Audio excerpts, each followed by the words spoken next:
বন্ধুরা, আজকে আমি আপনাদেরকে আমাদের উঁচু এলাকা, তারপরেও দেখেন বৃষ্টিতে কত পানি হয়েছে নামার ভিতরে। আমার এক খালু আমাকে বলল, চলো বাবা, জাল ফেলিয়েছি, দেখি জালে কত মাছ আটকা পড়েছে।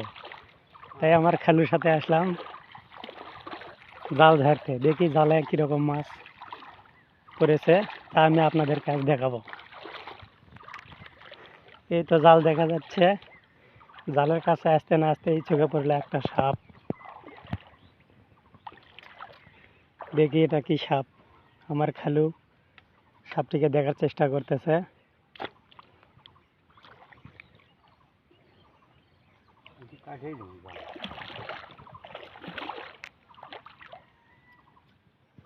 সাপটা কি আবার রাসেল ভাইপার নাকি? দেখি আমার খালু তুলুক, তোলার পরে দেখা যাক। আমার খালু ভালো একটি জাল কাটতেছে, জালটি নষ্টই করতেছে।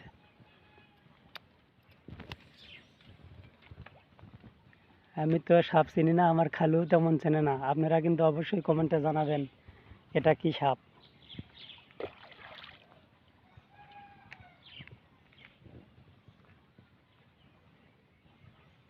দেখেন বন্ধুরা, সাপটি ভালো করে দেখেন। সাপটি কম করে হলেও 2-2.5 ফিট লম্বা হবে। বেশি 4 ফিট হবে। দেখেন কত বড় একটি সাপ। 4 ফিট হবে। সাপটিকে বের করার জন্য অবশ্যই জাল কেটে সাপটিকে বের করতে হলো, ভালো একটি জাল।